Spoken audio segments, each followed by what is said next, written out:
This is Matt Russell, and welcome to the Daily FX Forum.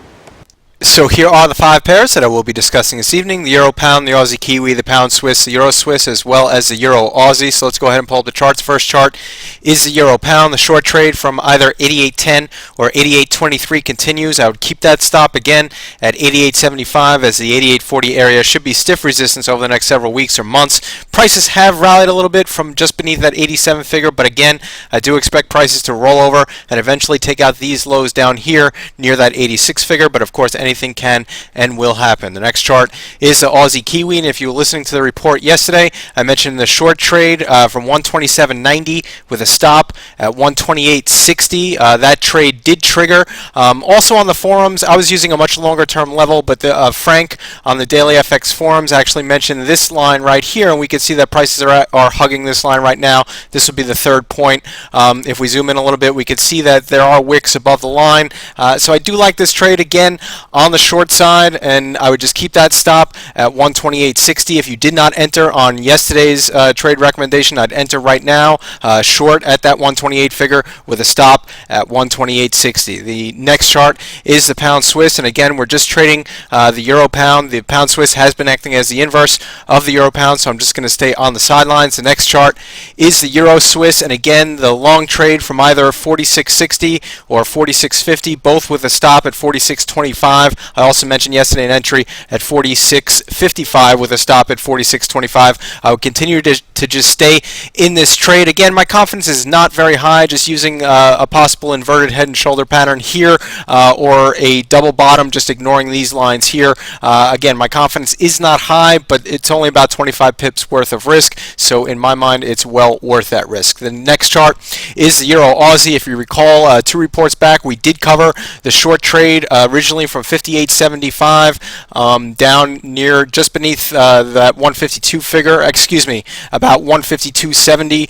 for a roughly 600 pip gain on that second lot. I did mention during yesterday's report prices did fall heavily after we did cover, but that's okay, and I'm looking for signs of a bottom. And actually now on the daily chart, prices during yesterday's session did draft a doji, a pretty textbook doji here, and the low of that doji is 50.62, so I actually like long entries here.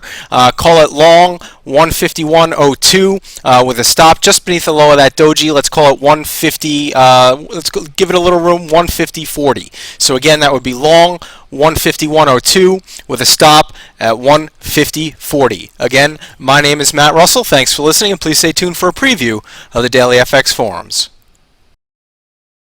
I want to take this opportunity to formally welcome you all to the Daily FX forums. I want to go through the process of how I personally access the forums and how maybe you at home, if you want to access the forums in the future, might do so. The first thing you would do is go to www.dailyfx.com, and that will bring up, obviously, dailyfx.com, and usually there on the upper right hand corner I'll go ahead and click on where it says forum, and that will bring up the first page of the forums. And this view, I personally don't use this view, but this view actually shows you the most recent posts on all the threads within the different sections and a little detail about those posts, so you can read through and see if there's something catches your interest. But personally, I go ahead and just click on forums and view them in the more traditional sense. Now, these are different threads within the forum. There's a section on education, such as Daily FX course instructor tips, which would be good for newer traders, and then for more advanced traders. And I just want to go ahead,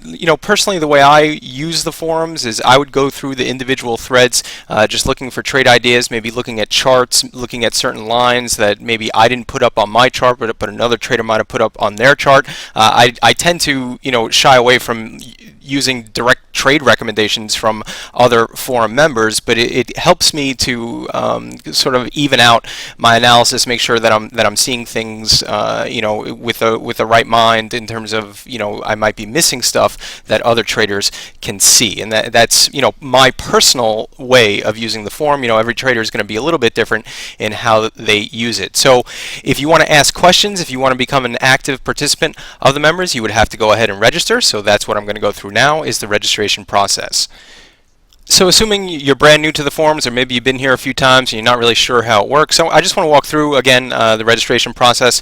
This would be the front page where you would access, or the previous page. You'd have the same little box here on the left-hand side. Obviously, my username and password are already filled out here, but assuming you're a new member, you would click on where it says register, and that will bring up the registration page. If you give me one moment here while my browser loads.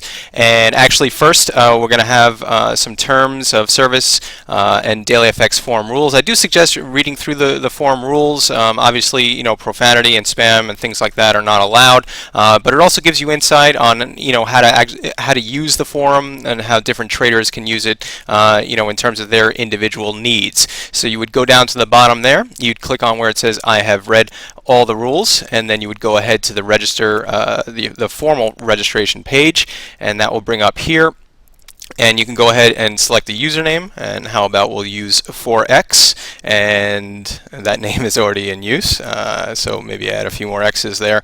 Again, it really, your individual username is up to you, and you go ahead and fill in your password, your email address. Now, the most difficult aspect of registration for the DailyFX forums will be figuring out these letters in the box here. Now, I'm a semi-intelligent person, but I have a very difficult time figuring out which letters and numbers to use. Now there is a reason for this madness. It helps with security, but I would suggest just going ahead and keep on clicking that refresh image until something comes through that you can actually identify and see. Then you can go ahead and enter your birthday, but you can decide whether or not to display that to other forum members. And then also, if you were referred by somebody, you can enter that information there. The time zone, that should default to your computer, but you should double check and make sure. And then you can opt in, and I would suggest opting in for these emails in terms if the administrators want to go ahead and send you some notices about the forum, and then you would complete registration.